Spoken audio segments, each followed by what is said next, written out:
What up, what up? Welcome on into Inside Baylor Sports, the official daily podcast of Baylor Athletics. On today's show, we recap another busy weekend at Baylor Athletics. We'll also give you our opinions and analyze the Big 12 Men's Basketball Awards that came out on Sunday and discuss what's next for our Baylor basketball teams, plus much, much more. Don't forget, you can catch Inside Baylor Sports every weekday. You can also watch the video version for free over at BaylorPlus.com and on our Baylor Athletics YouTube channel. Like, subscribe, rate, and review the pod. And follow Baylor Plus today on X, Instagram, and Facebook. It's the official content network of Baylor Athletics. Think Netflix for your Baylor Bears. Download the app and sign up for your free 7-day trial today at BaylorPlus.com. It's Monday, March 11th, 2024. Justin Hoff alongside the Baylor Bear insider Jerry Hill. Jerry, how was the weekend?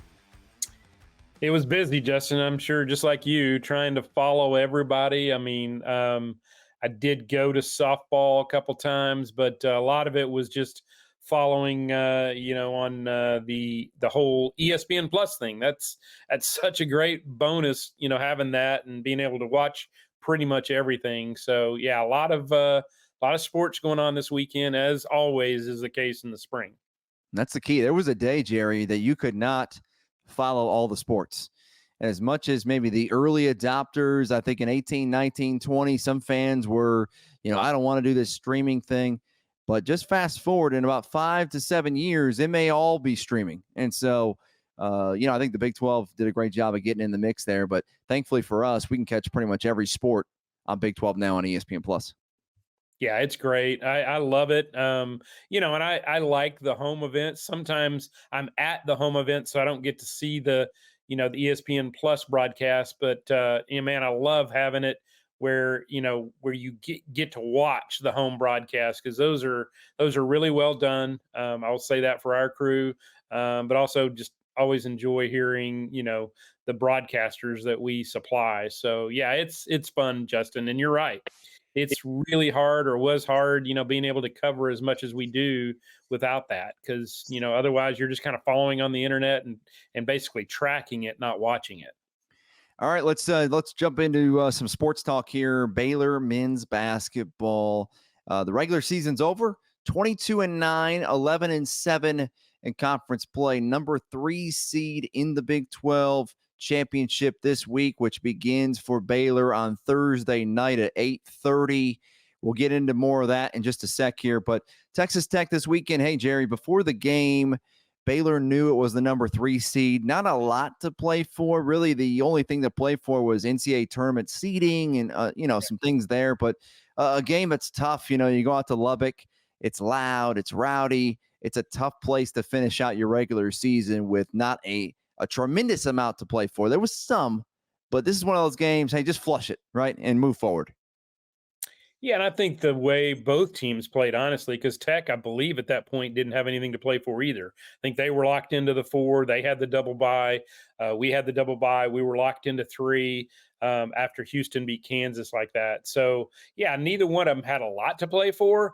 And obviously Baylor started off really slow, but the way that they fought back in that second half, and then the way that Tech answered, you knew this game did mean something to the teams, to the players, that it did really matter. All games do matter, and I think that was the case Saturday in Lubbock. Was this game did matter to them?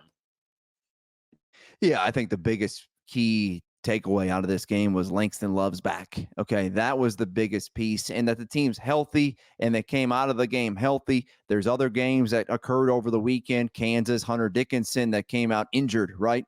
Dislocated shoulder for him, and now you have to kind of worry about that as they look into the Big 12 championship, the Big 12 tournament this week. So, yeah, it's just one of those games. Hey, seeding was already set, and so we're moving forward. I do think the slow starts, that's something to take away too. We've seen that a little bit. Houston, Kansas, Texas Tech, and it's becoming a bit of a trend.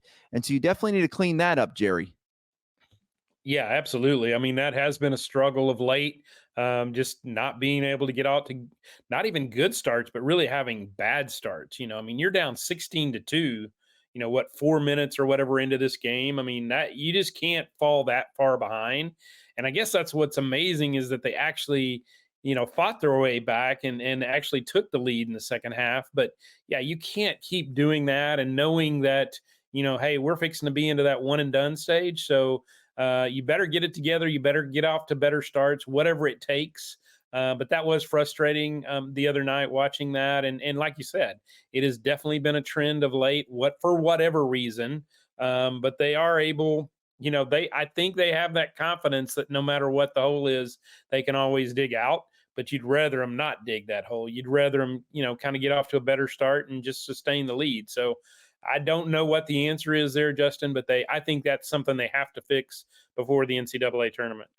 Yeah, it's like playing with fire, right? You can work your way out of it, but not all the time. And especially when you get in that 40 minutes where every possession matters of the NCAA tournament, you got to be at your best all 40 minutes. And for Baylor, when they are at their best, their ceiling is Phoenix, right? They can get to the Final Four if they're playing their absolute best, making 8, 9, 10 threes a game, shooting like the number one three-point shooting team they've been all season. That's their best. When you're not playing your best, you don't know. I mean, you could get knocked out first, second, one of those first weekend games like it's been the last 2 years. So it's going to be an interesting ride these next couple of weeks, no doubt.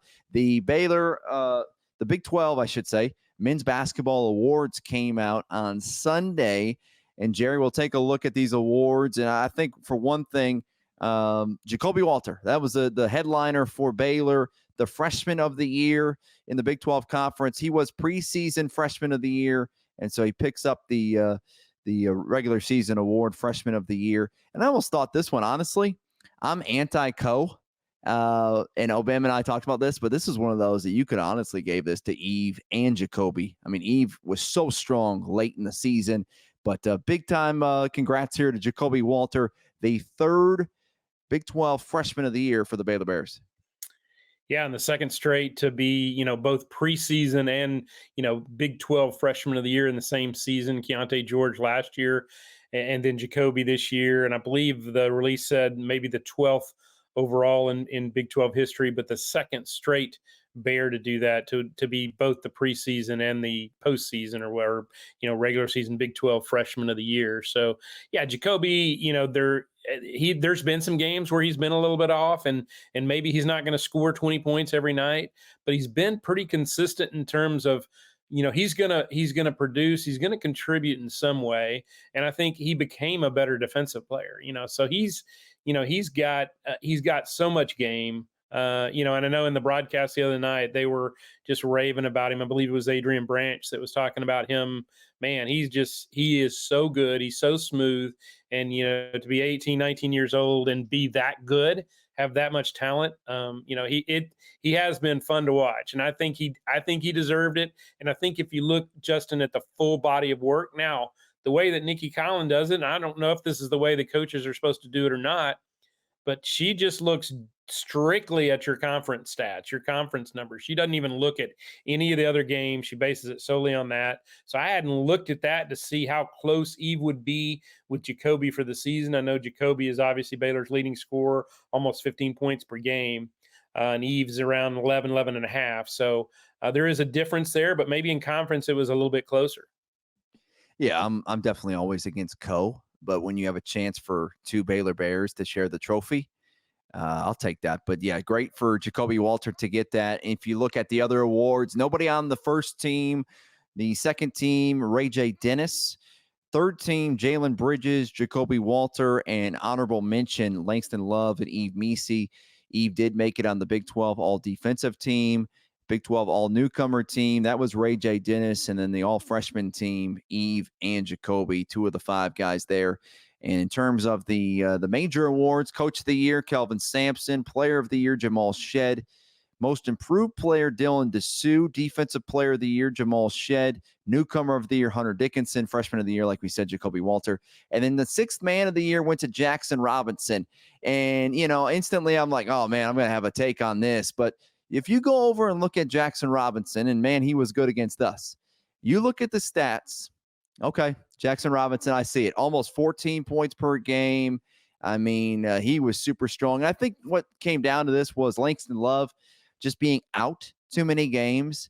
And if it was neck and neck, it went to Jackson because he was more available and went out there. So really no strong beef here. And another thing to think about too, when you have only 3 teams and 15 guys there, there's 14 schools in the conference. So there's so many guys to pick from. So it's really difficult, more so than ever before, to make an all-conference team.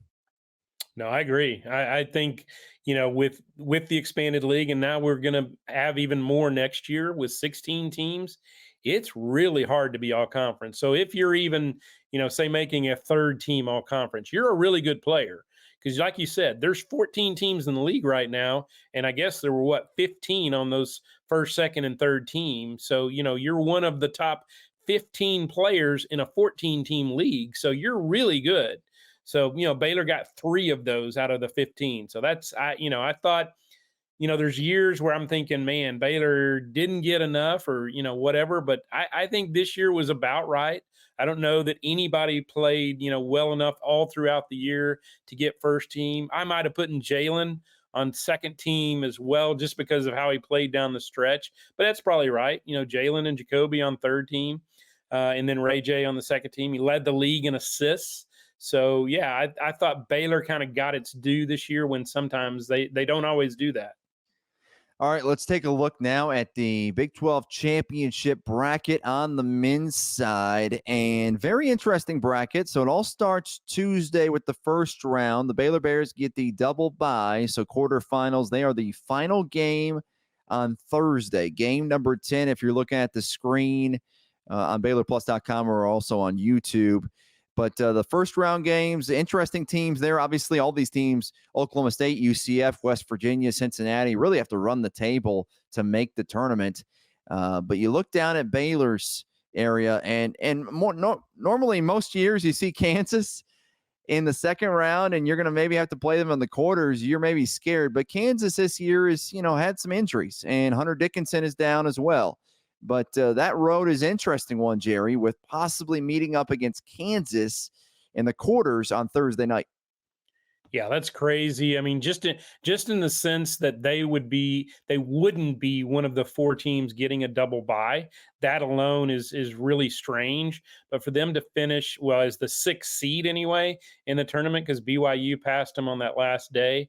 Man, that's it. You just don't see that. And like you said, usually, and particularly in this location at Kansas City, you don't want to see Kansas, or you want to wait and see them later than earlier. But I think this is a year where Kansas was just a little bit off for whatever reason. I mean, they've got a lot of talent.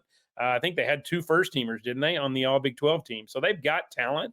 But I don't know that that's a bad matchup for Baylor, because beat them here and really had a great chance to beat them in Lawrence. So if that's the case, they would play the winner, I believe, of Cincinnati, West Virginia, which Cincinnati just beat them. So I suspect Kansas will get past that, for a quarterfinal matchup against Baylor on Thursday night. But yeah, like you said, this is not the Kansas that we're used to seeing, but they do have a lot of talent, so they could put it all together. Who knows? I mean, they did not play well down the stretch and just got beat like a drum by Houston. So they're not exactly going in with a lot of momentum. So maybe they struggle that first night, and then Baylor can beat them and get to the semifinals. Yeah, and normally I think Kansas, there's not too many seasons really ever they're going to be a 6 seed or anywhere near that, right? They're going to be a top 3 seed pretty much every year in the Big 12. So this is a year, if you do want to play them in the quarters, this would probably be the year. And we know the last 10 meetings between the two foes, it's 5-5. And we mentioned that a couple weeks ago. And so this could help, that deadlock and kind of figure out who's the best right now. I do think, looking quickly here, Jerry, BYU, TCU, Texas, those 3 teams, those are scary teams. Okay. Those are teams I think are really tough matchups for us that have been, super competitive games, particularly BYU. I think that, hey, they're on that top side of the bracket. We'll see how it all shakes out. But honestly, I mean, you could look 1 through 14 here. There's no gimmies. There's no easy game. If you have a D game, you could lose to any of these teams. Yeah, and until that last day, BYU was sitting there in the 6th seed, and I was thinking, yeah, that's not a great first matchup for Baylor if you have to play BYU in the quarterfinals. So I think in that sense, and that's weird that you would want Kansas instead of BYU, but I think in this instance, Baylor is a better matchup with Kansas than they are with BYU. So yeah, I think that top half is pretty strong up there. So it'd be interesting to see. Obviously, Houston, they are playing the best. Obviously, right now they're number one in the country, so they're really good. So you probably wanted to stay away from them. So I think if you really look at it, Baylor wound up in the right part of the bracket to have a chance to make a run and at least get to that championship game. We'd love to see Houston in the championship game. Really thinking about how that last game ended. I'm sure Eve Misi would want to see them. Eve Misi also wants to see Kansas. He's played tremendous against Hunter Dickinson in Kansas all season long in both the meetings. There's a lot of fun matchups. You can go a lot of different ways here, but it just looks entertaining, this whole tournament. And this is really the tournament to watch in all college basketball because of the parity. And I mean, a lot of these teams playing in the second round, there's teams you could see there that would not shock you if they won the whole tournament here. So it's going to be a lot of fun to watch, and we'll get to see Baylor kick it off on Thursday night, possibly against Kansas, West Virginia, or Cincinnati. So looking forward to that one. As far as the women's basketball tournament, the Big 12 championship, that is still going. Some games today and tomorrow in the semis. Baylor fell in their quarterfinal matchup to Iowa State, 67-62. Here's Nikki Collin after the game. Obviously a back and forth game. I thought we changed the tempo of the game with our press again today. I thought we got some easy ones against the press. I thought we started to turn them over. I thought we won almost every statistical category. It's hard to win rebounding when you shoot 30% and take 78 shots. So obviously their numbers were better on the boards, but 15 offensive rebounds. We turned them over 22 times. We created a lot of extra possessions. I thought our defense dug in really hard down the stretch. We just fouled too much. Hard to win games going 3 for 24 in a quarter, especially when it's the fourth. So that was our Achilles heel. We were 0 for 11 from 2. So it wasn't, we obviously got a bunch of threes in that stretch, but it was the 0 for 11 from 2 that probably hurt us. Had a breakaway layup we missed and just couldn't create separation, and then we fouled when we got frustrated. Jerry, we caught both this game on Big 12 now on ESPN Plus, and it was a tough game to watch. Really felt good about where we were, in that fourth quarter. Felt like this game was maybe locked up and thinking about, the semifinals. But give credit to Iowa State and their two freshmen, Audie Crooks and Addie Brown. In this day and age with the transfer portal and all those kind of things, you never know if these players will stay there forever. But I'll say this much. If they can keep those two players for the next 4 years, Iowa State, you can count them as one of the best teams in the conference because those two are outstanding. They did a great job, as did Emily Ryan, making some free throws there at the end. And Iowa State, give them credit. They mounted a comeback and pulled it off. Yeah, I give Bill Finley a lot of credit for this one. I mean, I've always thought he was one of the best coaches in the league, and this is a team that lost a ton from that team that, won the Big 12 championship title last year. A lot of players left, and he beat the path and brought in some great players, like you mentioned, Audie Crooks and Addie Brown. Those are great players, and they didn't play like freshmen. And it was kind of a continuation, a little bit of some of Baylor's struggles throughout this year. Is they've struggled with post defense, and Audie Crooks is just a big girl, and she's hard to stop in there. If you get her, if she catches the ball down low, right there near the rim or close to the basket, she's going to make it. Either that or you're going to foul her because she's not going to be stopped down there. So yeah, it was tough, Justin, because like you, I felt really good, and particularly when Sarah Andrews knocks down that 3-pointer from the logo right at the end of the shot clock, puts them up 6, their biggest lead of the game with about 3.5 minutes to go. I'm thinking, yeah, we've got this. Let's go on to the semifinals. But yeah, that was tough. I mean, I think they got outscored 12-1 down the stretch. So a tough loss because I feel like I don't know that they were the better team. Baylor was the better team, but I felt like they were going to win this game and maybe even should have won this game. Yeah, and this reminds you a little bit of West Virginia, where just struggling a little bit to close out the games. And hey, these are great teams. Like, these are really good teams, well coached. And in those late game situations, the defense turns up.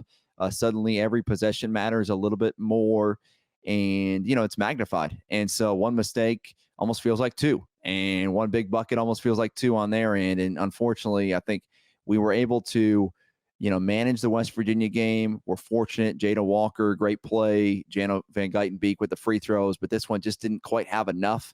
And Iowa State, give them credit to their crowd. I thought they were impactful in this one. They're always strong.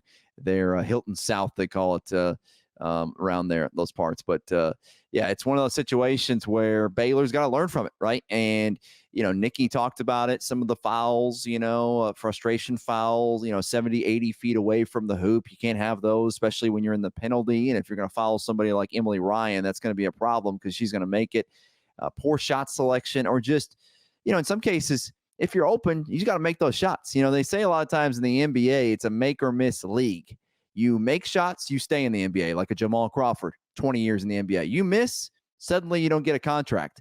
And it's a situation when you're open, you got to play to your percentages and you got to make those shots. And sometimes games, you're going to lose some games like this. And so, once again, I wouldn't put too much stock into this one game. It's one game. It's in the Big 12 tournament. You got to flush it, just like the Texas Tech game. But you do have to move forward. And I think more than anything, probably, Jerry, is just working on finishing and closing out games.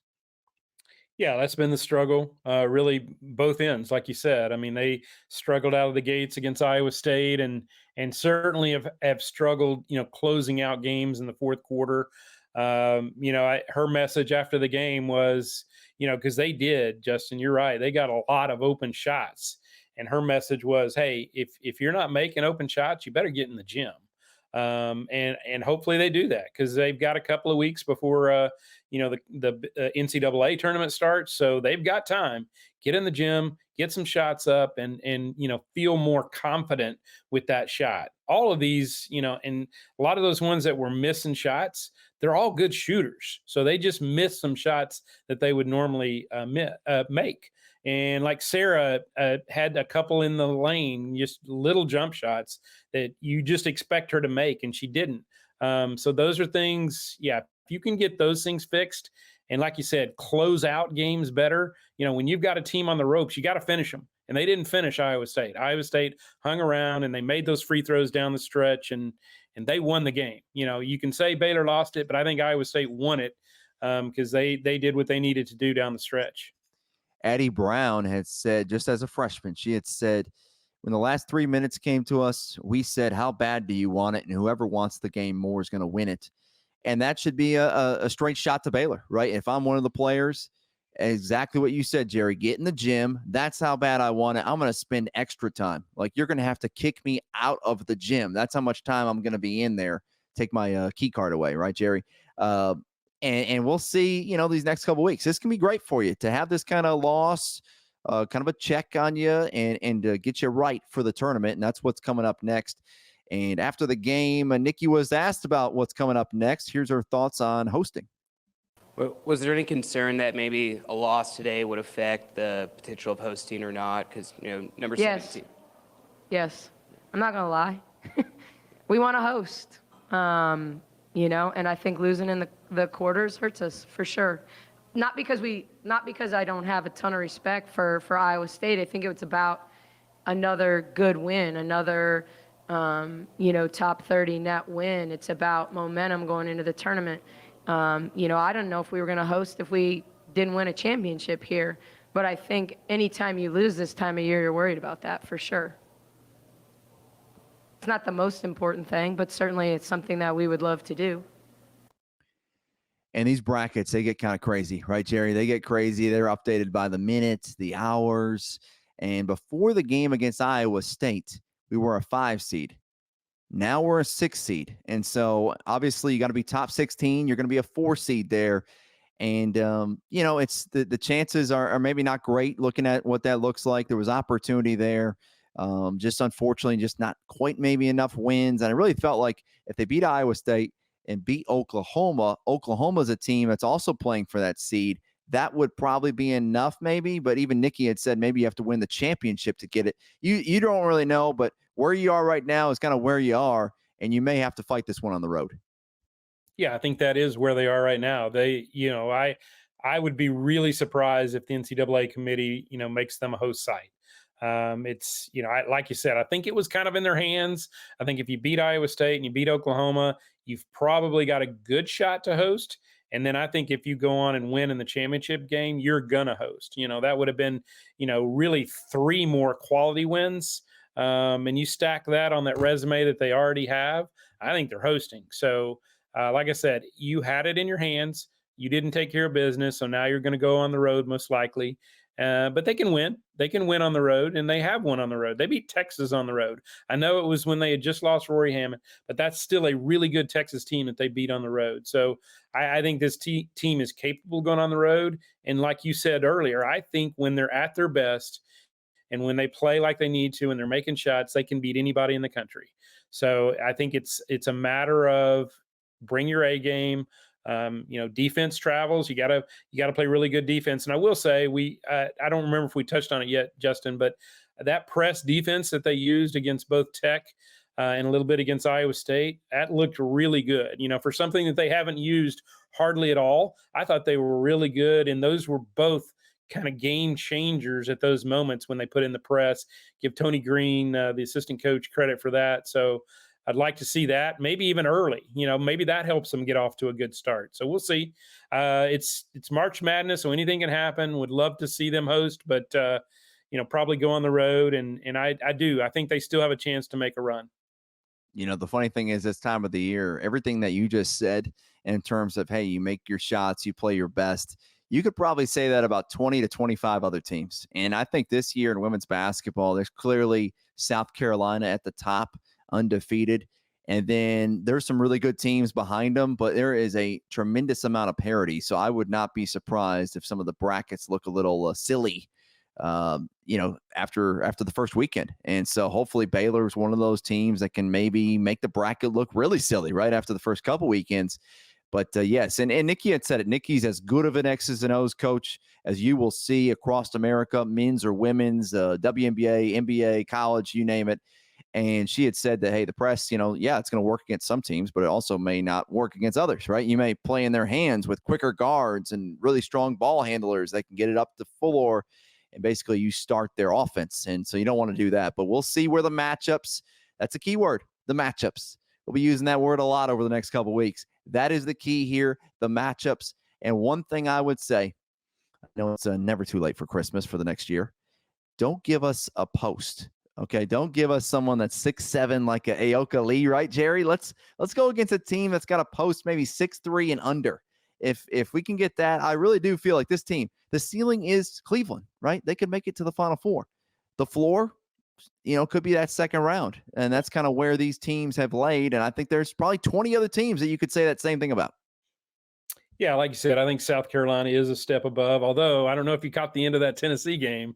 But Tennessee had them beat, and they hit a 3-pointer at the buzzer off of an inbounds play with a girl who hadn't shot any 3-pointers. So it can happen. Like you said, March Madness, anything can happen. But I'd love to see Baylor go against a team without that traditional 5-player. Even somebody that maybe puts their 5, maybe has 5 out, but doesn't have that big traditional post player. Yeah, it's going to be a lot of fun. Yeah, I don't think South Carolina, they're a really, really good team, and you don't go undefeated in any season unless you're a really strong team, and that's to be commended, and winning the SEC, regular season and winning the tournament title. But I don't think they're quite like the 2012 Baylor Bears, okay, from 12 years ago. So we'll see. And South Carolina has a great chance to maybe run the table, and we'll see where it all shakes out here in the next couple of weeks. But that'll do it for today's edition of Inside Baylor Sports, a Sport and Story production. Thanks for listening. For Jerry Hill, I'm Justin Hoff. Have a great Monday, and Sick 'em Bears. Sick 'em Bears.